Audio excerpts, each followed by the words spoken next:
quelque chose en lien avec cette période où on parle de Jésus-Christ. J'ai dans ma tête, j'ai dit, c'était pas ça que j'avais prévu. Mais je suis parti revisiter l'histoire de la naissance de Jésus.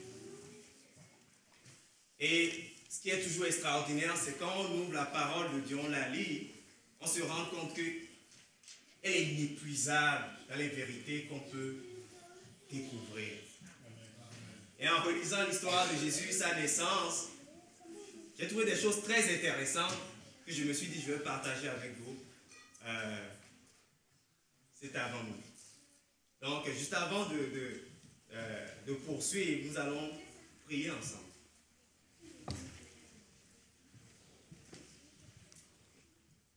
Seigneur Dieu Tout-Puissant,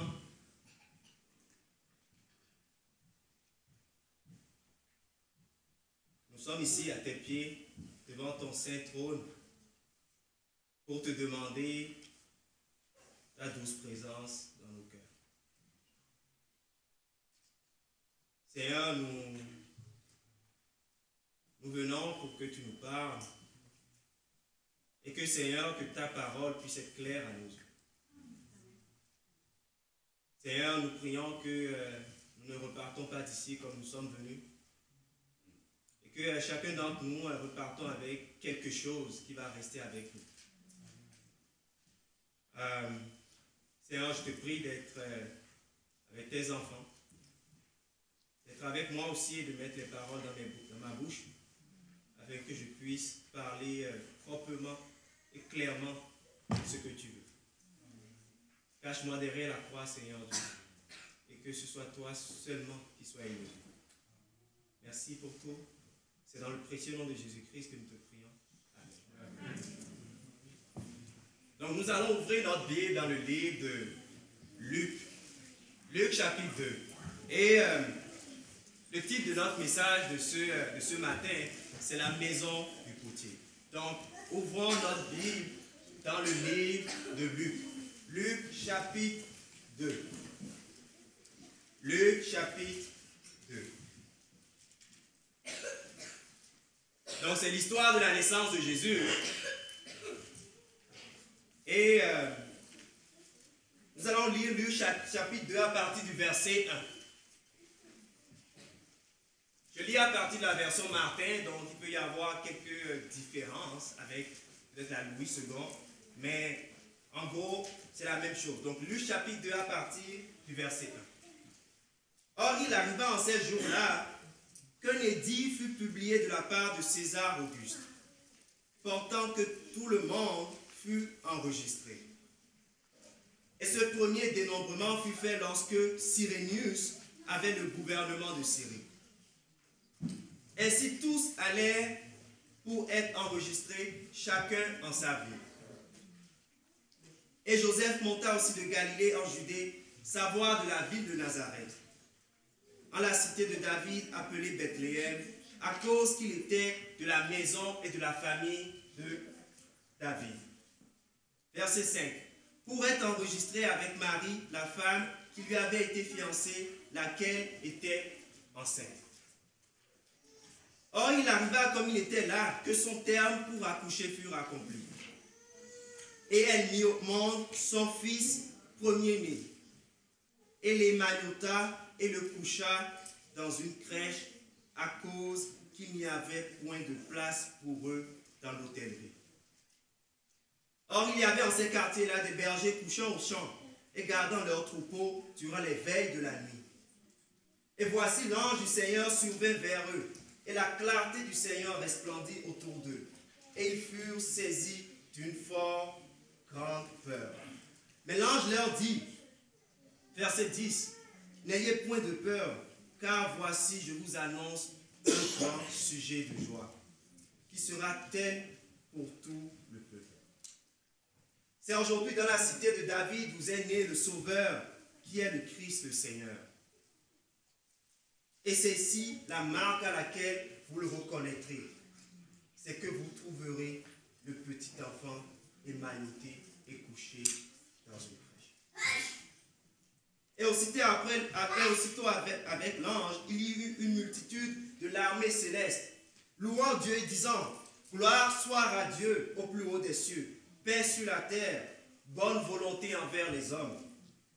Et il arriva qu'après que les anges s'en furent allés avec eux au ciel, les bergers dirent entre eux, allons donc jusqu'à Bethléem et voyons cette chose qui est arrivée et que le Seigneur nous a découvert. Verset 16, Luc 2, ils allèrent donc en grande hâte et ils trouvèrent Marie et Joseph et le petit enfant couché dans une crèche. Ce que je trouve très intéressant dans l'histoire de Noël, et justement on parlait de ça hier avec les enfants, il y a plein d'histoires dans le contexte de Noël qu'on voit, qui sont projetées à la télé, un peu partout, qui sont quand même différents de ce qu'on voit, de ce qu'on lit dans les récits bibliques. On va en parler justement ce matin. Ce que je trouve intéressant dans Luc chapitre 2, la parole nous dit que, dans le verset 4, que Joseph est parti à Bethléem. Et pourquoi il est parti à Bethléem? Parce qu'il devait y avoir ce qu'on appelle un recensement. Et aujourd'hui, l'équivalent d'un recensement, ce serait peut-être la lettre que vous recevez par Statistique Canada, peut-être où on vous dit votre nom, prénom, en tout cas. Je ne me rappelle pas si je mettais le nom, je pense que oui. Et on te dit combien de personnes il y a dans ton foyer. Et des fois c'est par la poste, des fois c'est dans ton email. Et tu dois remplir pour dire voici combien de personnes habitent sous ce foyer. Donc c'était un recensement qui était demandé par les autorités dans le temps. Mais malgré que les autorités faisaient quelque chose de purement, on va dire, purement, pas politique, mais purement administratif, ce qu'ils ne savaient pas, c'est qu'ils étaient en train d'accomplir justement une prophétie. Parce que la prophétie disait que Jésus devait naître où? À Bethléem. Maintenant, ce que je trouve intéressant dans la ville de Bethléem, et je pense que beaucoup d'entre vous l'avez déjà entendu, que signifie la ville de Bethléem?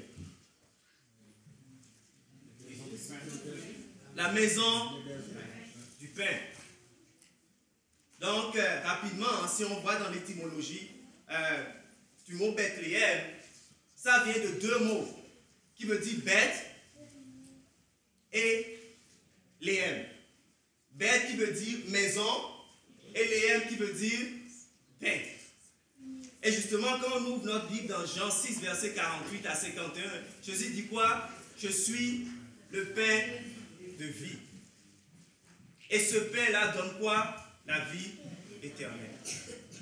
Donc, juste dans le nom Bethléem, Dieu était en train de donner un message aux lecteurs qui allaient étudier la parole de Dieu. Ce que je trouve intéressant aussi avec Bethléem, on va toujours rester dans l'étymologie, ça vient bête, maison, léem qui veut dire pain, mais aussi il y a une autre connotation qui est le mot laham. Donc, qui est toujours Bethléem, c'est Léhem ou Laham. Et ce qui est intéressant dans la signification du mot Laham, ça veut dire poussière ou argile. Donc, c'est soit la maison de la poussière ou la maison de l'argile.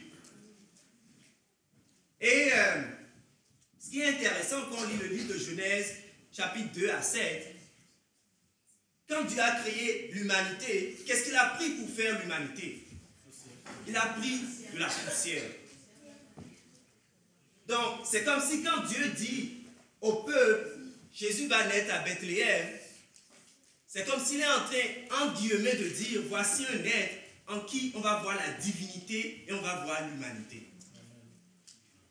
À travers le pain qui nous donne la vie éternelle, la divinité de Jésus, à travers la poussière qui représente l'humanité que nous sommes. Donc, Dieu, en donnant Christ, donnait un message complet. Et ce qui est intéressant aussi dans le mot Bethléem, ça veut dire maison de l'argile. Et pourquoi le nom du message aujourd'hui c'est maison du potier? C'est parce que dans une maison où tu trouves l'argile, c'est que tu es théoriquement chez le potier. Donc en allant à Bethléem, c'est pas juste tu viens dans la maison du pain, dans la maison de la poussière, mais aussi tu viens dans la maison du potier. Et c'est justement dans cette maison-là que tu es façonné à l'image du Créateur. Donc Dieu, en donnant Christ et en le faisant naître à Bethléem, était en train de donner un message plus profond et plus loin juste que le nom d'un village. Il donnait un message d'espoir et de transformation pour l'humanité. Donc, nous allons maintenant lire la réaction des bergers. On s'entend bien, on est à Jérusalem. Et dans tout Jérusalem, les personnes auxquelles les anges sont partis donner ce message, c'est des bergers. Et on s'entend bien, le berger, il est avec ses animaux. La Bible nous dit qu'il est au dehors. Il surveille bien sûr ses animaux. Donc ça déconstruit déjà dans la tête de tout le monde que Jésus n'est pas né le 25 décembre. Parce que je regardais la température aujourd'hui en Palestine, dans cette période. Le soir, il fait environ 7 degrés. Bon. Donc je ne pense pas que personne se met au dehors et dort à 7 degrés au dehors. En tout cas, moi, je ne ferai pas ça. Mais c'est sûr que cette période, il fait froid. Donc Jésus, on s'entend bien, n'est pas né le 25 décembre. Mais quand on voit dans le verset 15 à 16, quand l'ange est venu dire au berger que cet être-là, ce sauveur, ce Christ est né, dans le verset 15, on lit, et il arrivait qu'après que les anges s'en furent allés avec eux au ciel, les bergers dirent entre eux, donc on lit le verset 15, allons donc jusqu'à Bethléem et voyons cette chose qui est arrivée et que le Seigneur nous a découverte. Verset 16. Et ils allèrent donc lentement. Ils prenaient leur temps. Non, la Bible nous dit qu'ils allèrent avec hâte. Ils n'ont pas attendu demain, après-demain. Non, c'était important. J'y vais tout de suite. Et qu'est-ce qu'ils sont partis faire? Ils sont allés trouver Marie et Joseph et le petit enfant couché dans une crèche. Donc, ce qu'ils ont fait, ils sont allés avec hâte dans la maison du potier. Ils sont allés avec hâte dans la maison du Père. Ils n'ont pas attendu. Et le message que j'ai pour nous ce matin, est-ce que nous allons avec hâte dans la maison du potier? Est-ce que nous repoussons à chaque fois les décisions, les choix que nous devons faire pour Dieu? Est-ce que ça doit aller après demain? Demain, ok, dans un an, ok. Dans un an, je vais donner ma vie au Seigneur quand ça va aller mieux. Mais les bergers nous montrent l'exemple idéal. Nous devons aller avec hâte. Et l'élément que je trouve, le mot que je vais utiliser pour démontrer cette action, ils ont été prompts, de la promptitude. Prompts à aller à la maison du potier. Prompts à aller rechercher Christ. Et l'une des choses que je veux que, si on se rappelle de la crèche, de la naissance de Jésus, l'une des choses que je veux avec laquelle je veux qu'on reparte aujourd'hui, c'est qu'on ait cette même attitude envers Christ. Rechercher Christ avec hâte. Ne pas repousser à demain. Parce que rien ne nous dit que demain, nous serons là. Les bergers ont agi à l'instant présent. Et nous sommes appelés à agir. Et ils sont partis. Et quand ils ont vu l'enfant, automatiquement, ils sont repartis. Et ils ont commencé à parler justement de ce qui s'était arrivé, de ce qu'ils avaient vu. Et c'est l'une des choses à chaque fois qui me fascine avec Jésus. C'est que, qu'importe que vous preniez Jésus, depuis sa naissance, jusqu'à sa mort, jusqu'à sa résurrection, sa vie, il ne laisse jamais quelqu'un indifférent. Il y a toujours une réaction qu'il crée dans le cœur des gens. Et c'est ça qui est arrivé avec les bergers. Ils ont rencontré, ils ont vu, ils ont eu cette expérience et ils ont été transformés. Ils ont commencé à parler de ce qu'ils ont vu. Donc, la promptitude à aller vers notre souverain sacrificateur. Et ce que je trouve intéressant, c'est que le fait que la Bible parle de la maison de la poussière et qui montre vraiment l'humanité de Jésus, c'est parce que la Bible nous rappelle que nous avons ce souverain sacrificateur auquel nous pouvons nous identifier, qui comprend nos faiblesses et qui comprend ce par quoi nous passons. Donc, il est à même de nous secourir dans nos difficultés. On va voir une autre personne. Je vais passer à travers certains personnages qui étaient proches de la naissance de Jésus. Et là, on a vu les bergers. Les prochaines personnes qu'on va voir, bien sûr, c'est qui? C'est Anne et Simon. Donc, on va toujours rester dans le livre de Luc, mais on va lire à partir du verset 25 à 27. Là, ça parle de Simon. Or, il y avait à Jérusalem un homme, donc Luc 2, verset 25 à 27. Or, il y avait à Jérusalem un homme qui avait nom Siméon. Et cet homme était juste et craignant Dieu, et il attendait la consolation d'Israël, et le Saint-Esprit était en lui. Donc souvent quand on lit le livre de la Bible, on lit le Nouveau Testament, on a juste l'impression que le Saint-Esprit joue un rôle prépondérant dans le livre de Actes. Mais déjà en lisant Luc, on voit que le Saint-Esprit travaillait dans le cœur de Siméon. Et justement le préparait pour la première venue de Jésus-Christ. Est-ce que ce qui s'est passé par la suite, lui donc étant poussé par l'Esprit, vint au temple, et comme le père et la mère portaient dans le temple le petit enfant Jésus pour faire de lui, selon l'usage de la loi, il prit entre ses bras et bénit Dieu et dit, Seigneur, tu laisses maintenant aller ton serviteur en paix selon ta parole. Donc, Siméon a vu Christ avant de mourir. Et l'une des choses que la Bible nous dit, c'est qu'il était rempli du quoi? Du Saint-Esprit. Donc quand on voit la première venue de Jésus, il y a beaucoup d'éléments qui reviennent. Et je pense que beaucoup de ces éléments-là vont revenir aussi avant sa seconde venue. Les gens qui attendaient sa seconde venue, dans le cas de Siméon, étaient remplis du Saint-Esprit. Les gens qui attendront sa seconde venue aussi doivent être aussi remplis du Saint-Esprit. Pour pouvoir discerner ce qui se passe. Parce que le Saint-Esprit donne l'esprit de discernement.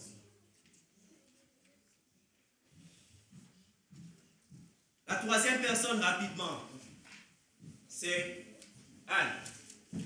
Luc 2, verset 36. Il y avait aussi une prophétesse, Anne la prophétesse, fils de Phanuel, de la tribu de Azer, qui était déjà avancée en âge et qui avait vécu avec son mari 7 ans depuis sa virginité. Et veuve d'environ 84 ans. Elle ne bougeait point du temple, servant Dieu en jeûne et en prière nuit et jour.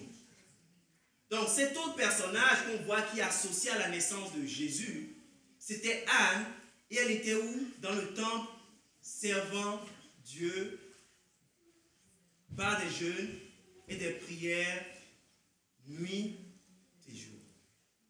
L'une des choses qui m'a captivé dans l'expérience de Anne, c'est que c'était une personne qui avait une vie de service. Une vie de quoi? De service. Et je me suis posé la question, à quoi ressemble ma vie de service à moi? À quoi ressemble ma vie de service envers Dieu?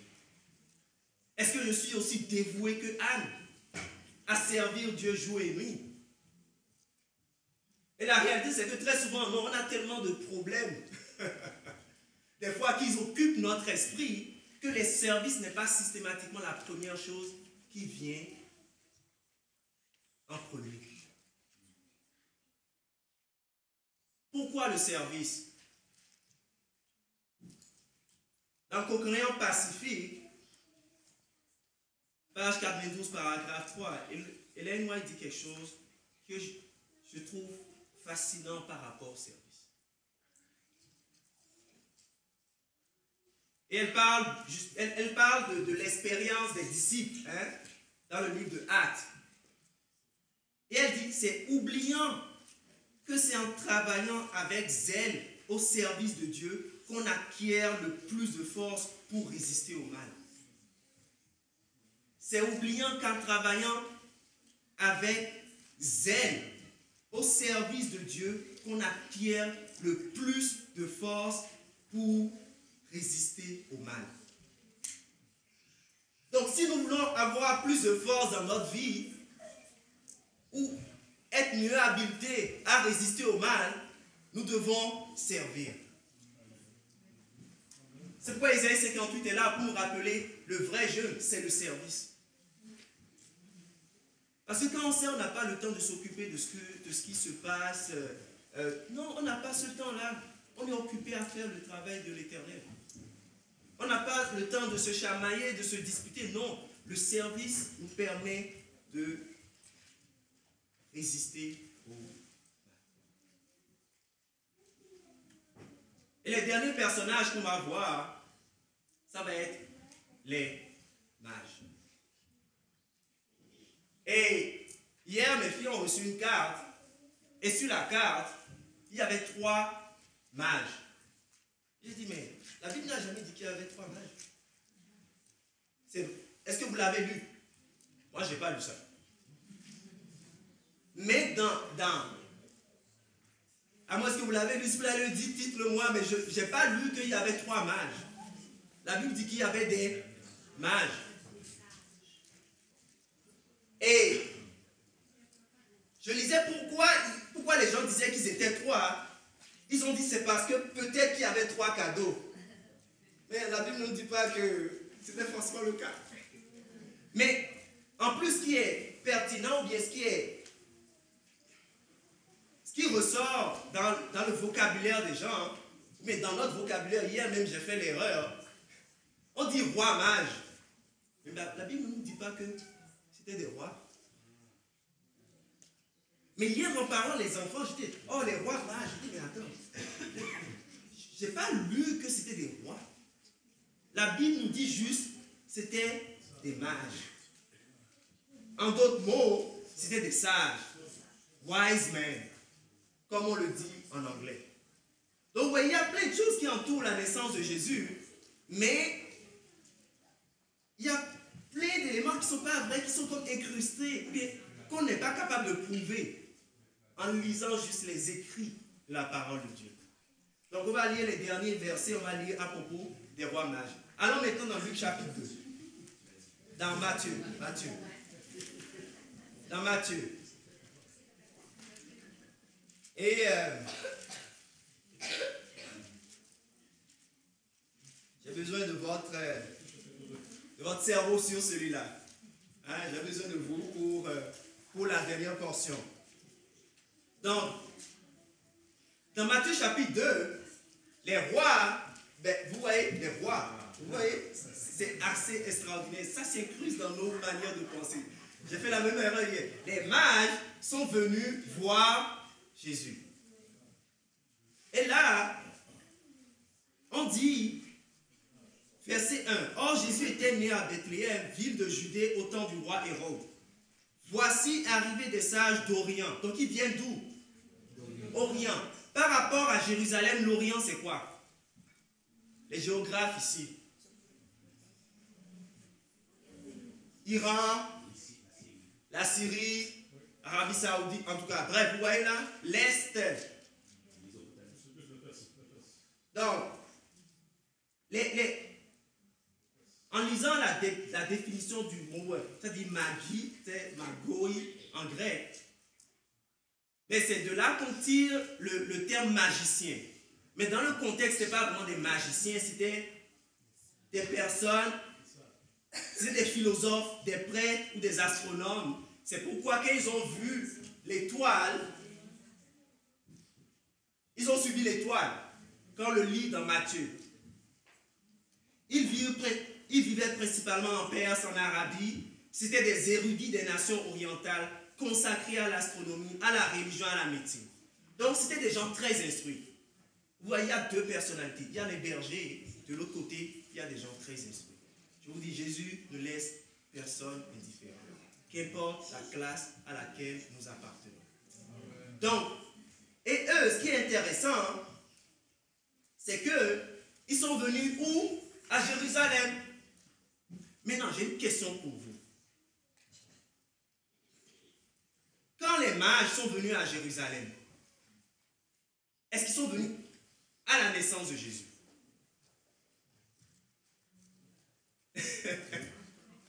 Est-ce que les mages sont venus juste à la naissance de Jésus?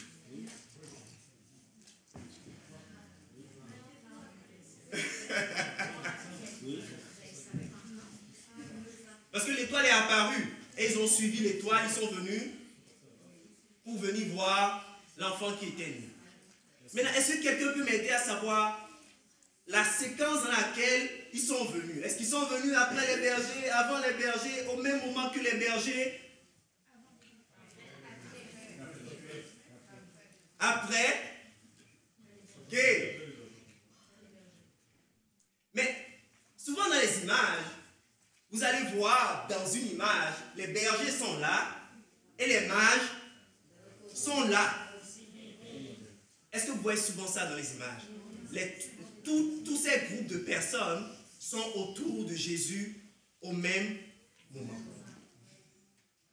Maintenant, on va lire Matthieu chapitre 2, verset 7. Donc, dans Matthieu chapitre 2, verset 7, et on va finir dans les prochaines minutes. Alors Hérode, ayant appelé en secret les sages, donc les mages, s'informa d'eux soigneusement du temps que l'étoile leur apparut. Donc, quand ils sont venus à Jérusalem, et ils ont dit, nous avons vu cette étoile qui apparut dans le ciel. Ils ont dit, Hérode a dit, ok, ça fait depuis combien de temps l'étoile est apparue? Et on va rapidement aller, si on reste toujours dans Matthieu, Matthieu chapitre 2, au verset 16. Alors Hérode, donc là, je passe à travers l'histoire, les mages sont partis voir Jésus, ils ont donné les cadeaux, et Hérode pensait qu'ils allaient revenir pour lui dire là où l'enfant était. Mais les mages ont été avertis en songe de partir. Donc, il se dit, ils ne sont pas revenus. Donc, au verset 17, au verset 16, Hérode, voyant que les sages s'étaient moqués de lui, fut fort en colère et il envoya tuer les enfants qui étaient dans Bethléem et dans tout son territoire depuis l'âge de 2 ans et au-dessous, selon le temps dont il s'était exactement informé des sages. Ok. Si Jésus, dites-moi, si Jésus était né et que les mages sont venus quand Jésus est né, pourquoi Hérode demande de tuer les enfants de 2 ans et plus? Réfléchissez avec moi. Si les mages étaient là, en même temps que les bergers, allant 0 ou 3 mois, je ne sais plus combien, 2 jours, qu'importe. Pourquoi Hérode demande que les enfants de 2 ans et moins soient tués? Ce qui veut dire qu'il y a une possibilité que l'étoile est apparue depuis 2 ans.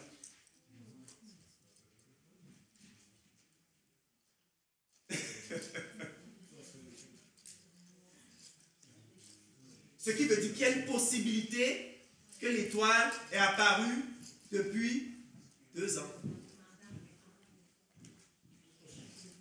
Ou vous comprenez l'idée? Parce qu'il a dit 2 ans et moins. Et là, je me suis dit, bon.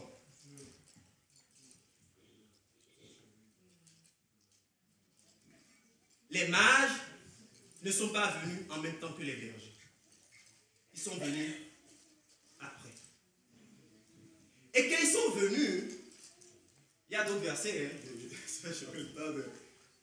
rapidement, quand les mages sont venus, et je vais vous dire ça, après je peux vous donner les références.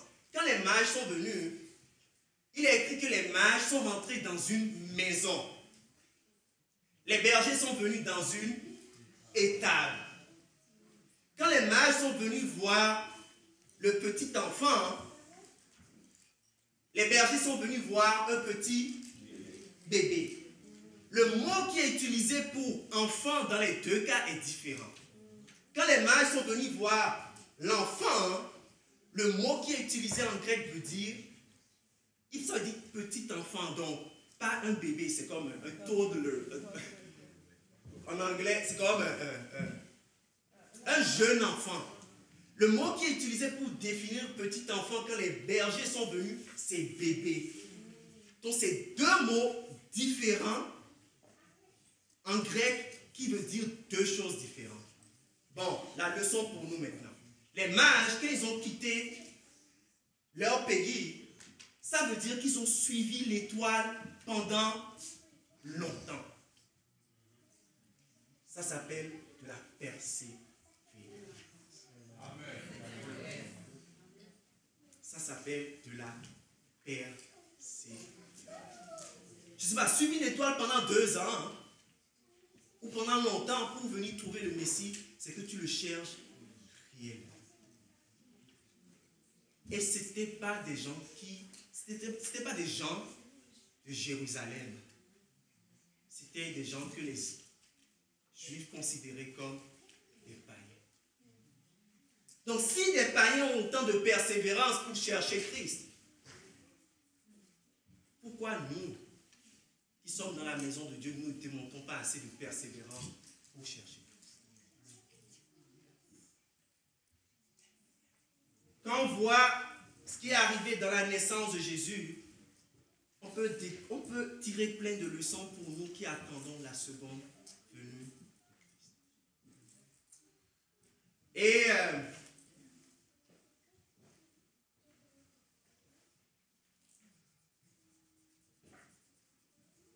première arrivée de Jésus, il y avait des mages, des bergers, des juifs, des gens d'Arabie,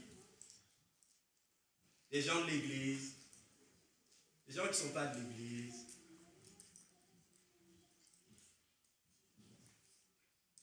Jésus ne laisse personne indifférent.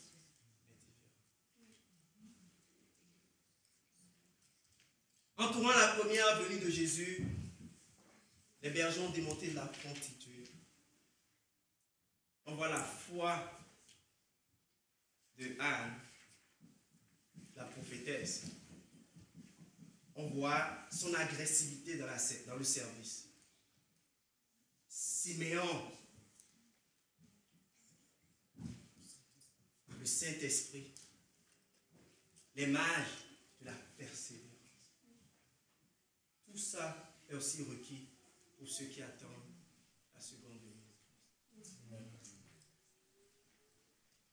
Jésus-Christ, page 341, et on finit.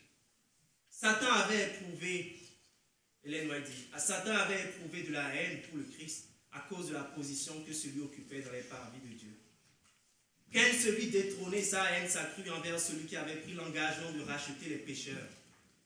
Néanmoins, Dieu permit à son Fils de venir dans un monde dont Satan se prétendait le maître et d'y venir sous la forme d'un faible petit enfant.